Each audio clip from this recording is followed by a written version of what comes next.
Welcome to the Lost Coast. In this tour, we'll be talking about a new graphics technology we've been developing called High Dynamic Range, or HDR for short. We'll also be giving you some insight into the design and production challenges we faced during the construction of the Lost Coast. When the art team started to think about a location that would demonstrate the power of HDR, a beach was one of the first choices we made. The visual relationship between the sky, the water, and the rocks is something we could not achieve without HDR. In order for high dynamic range to correctly simulate the light's interaction with the surfaces around you, like these wet rocks. With conventional rendering, seen here on the left, if something on the screen is 20% reflective, like the wet sand, then the maximum reflected brightness can only be 20% of the maximum brightness of your monitor. The process of building characters in Half-Life 2 taught us many things. By the end, we believed we'd figured out a more effective process for designing and constructing characters. Эй! Эй, ты! Погоди минутку, а ты не... Ты тот ученый тип, Фридман, Фишман, да? Должно быть, ты здесь, чтобы разобраться с Альянсом. Не знаю, что может сделать один человек, но зачем еще тащиться в Святую Ольгу в такие времена? Я доставлю тебя до их базы, или куда смогу доставить, не щадя себя.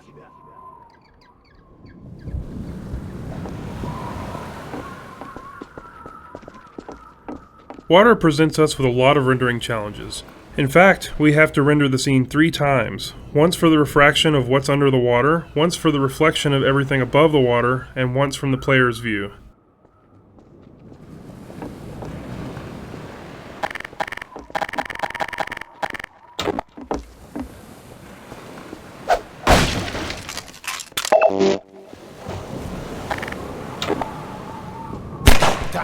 Давай я открою тебе эти ворота. Ключ здесь. Где-то здесь. Вот этот.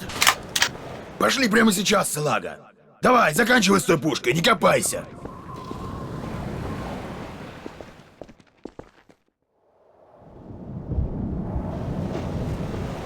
Если ты вернешься, то найдешь меня здесь.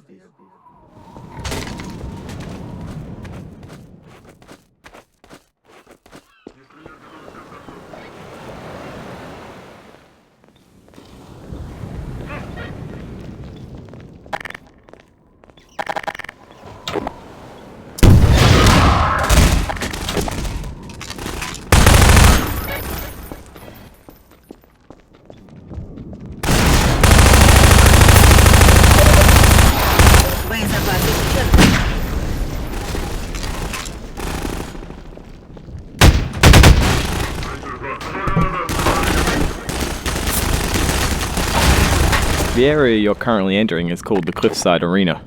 We were particularly happy with the vertical cliffside in Half-Life 1 and regretted that we didn't iterate further on that concept in Half-Life 2.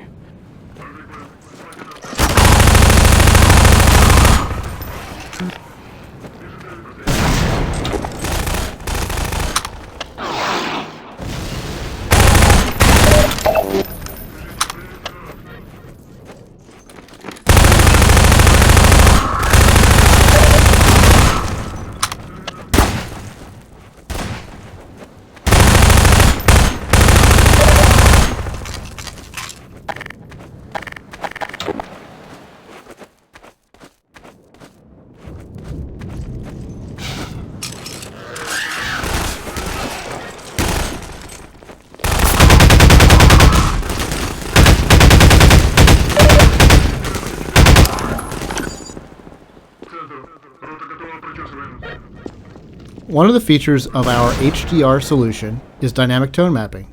The easiest way to think about dynamic tone mapping is that it's a method of simulating the way the human eye reacts to light. In the real world, you've probably walked into a dark room and noticed your eye adjusting to the darkness, letting you see better after some time. Or you've walked out into a bright day and been blinded by the sun, only to have your eye adjust and allow you to see normally. Your iris is adjusting itself in response to the amount of light hitting your eye. Dynamic tone mapping simulates this by automatically adjusting the exposure of the scene to mimic the behavior of your iris. You can see this as the view moves from the dark tunnel to the bright sun and back again. Here, you can see the way we calculate the amount of light hitting the player's eyes. We take a snapshot of the scene, measure the brightness levels, and then use that to adjust exposure. The courtyard in front of you is a space we call an arena. Arenas are built to hold the player for a period of time and usually contain combat or some other challenge. They often have multiple entry points for enemies.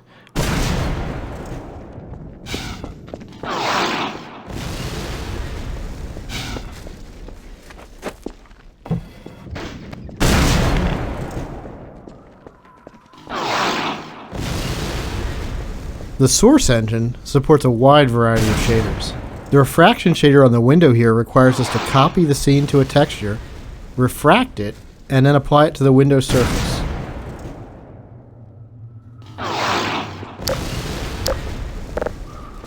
We wanted to transition from a bright, wide-open space into a tighter, closed one to showcase HDR's dynamic tone mapping. We also like to focus on contrasting elements in our settings, like ancient human architecture and futuristic combine technology. Churches are great dramatic spaces. They're often lit naturally with extremes of darkness and brightness, which makes them a great showcase for HDR. Gothic churches are the sober monochromatic spaces that you've seen in almost every horror movie or game. Our games are filled with things we call gates, which are essentially just challenges that the player must overcome to drive the experience forward. We used a puzzle here since the player has been through combat and exploration recently. When we design challenges, we try to ensure that the player's goal and the action required by the player are both fun. It's not hard to create interesting goals for the player, like stopping this machine from shelling the nearby village, but the action required by the player to solve the challenge needs to be fun as well. So instead of something menial, such as hitting an off switch, the player gets to use physics to jam the gun's mechanism and cause it to break.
исчерпан.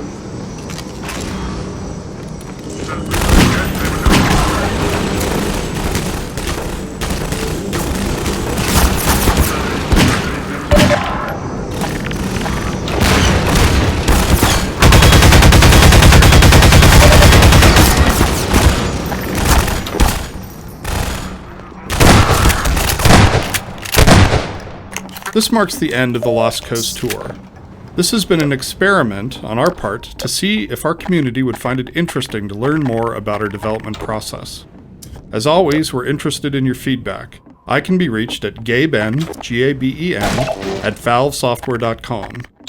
If people like this, we'll keep producing this kind of content for all of our games going forward. Thanks for listening.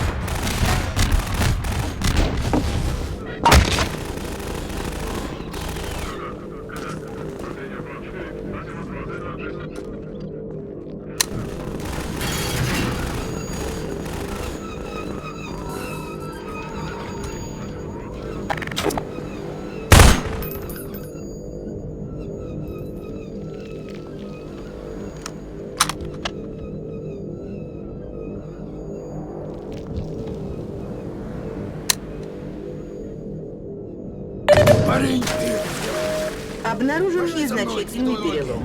устроим шикарный праздник. Надеюсь, тебе нравятся кровопийцы. Эй, ты куда путь держишь? Как-то ты расплываешься. Полагаю, тебе есть куда податься. Рад знакомству.